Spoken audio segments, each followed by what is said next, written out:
Il santo pontefice Evaristo, che regnò con sagge disposizioni sulla cattedra di San Pietro per ben 9 anni, illuminò la Chiesa non solo con la sua vita santa, ma anche con il martirio che coronò il suo cammino. Nato in Grecia da un padre ebreo, Evaristo frequentò le principali scuole della sua patria, dedicandosi alla cultura filosofica e letteraria, ma non trascurando lo studio della dottrina cristiana. Egli si unì alla comunità dei catecumeni e ricevette il sacro battesimo, diventando un fervente apostolo della fede, prima tra i suoi connazionali e poi a Roma, dove il Papa Anacleto, colpito dalle sue straordinarie doti di conoscenza e zelo, lo chiamò a sé.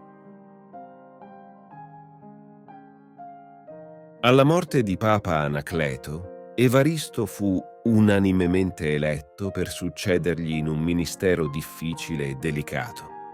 Durante il suo pontificato affrontò gravi difficoltà accentuate dalle feroci persecuzioni scatenate dagli imperatori romani.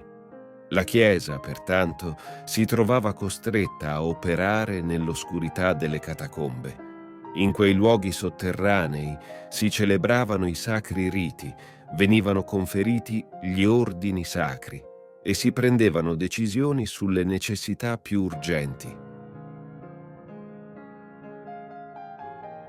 Non vi è dubbio riguardo all'infaticabile zelo di Papa Evaristo né alla sua costante vigilanza pastorale.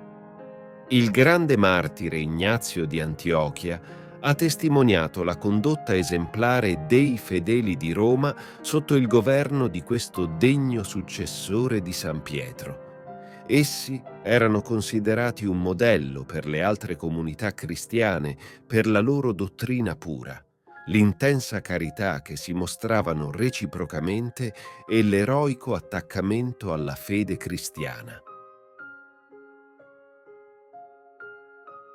Le opere compiute da questo glorioso pontefice nella Chiesa sono molteplici e significative. Tra queste è importante ricordare la divisione della diocesi di Roma in titoli o parrocchie, a ciascuna delle quali veniva assegnato un sacerdote cardinale. Inoltre, Evaristo sostenne la santificazione del matrimonio, ordinando che le nozze fossero celebrate pubblicamente e benedette da un sacerdote. Questa disposizione sarebbe poi stata ulteriormente sviluppata da papi successivi, come Leone XIII e Pio XI, che ci hanno donato un prezioso documento nell'enciclica Casti Connubii del 29 dicembre 1930. Durante il suo saggio governo della Chiesa, Sant'Evaristo conferì i sacri ordini per ben 3 volte, consacrando 15 vescovi, 17 sacerdoti e 2 diaconi. Infine, il Santo Pontefice chiuse i suoi giorni in modo santissimo, subendo il glorioso martirio per ordine di Traiano nell'anno 121. Le sue sacre spoglie furono deposte presso la tomba di San Pietro, sul Colle Vaticano.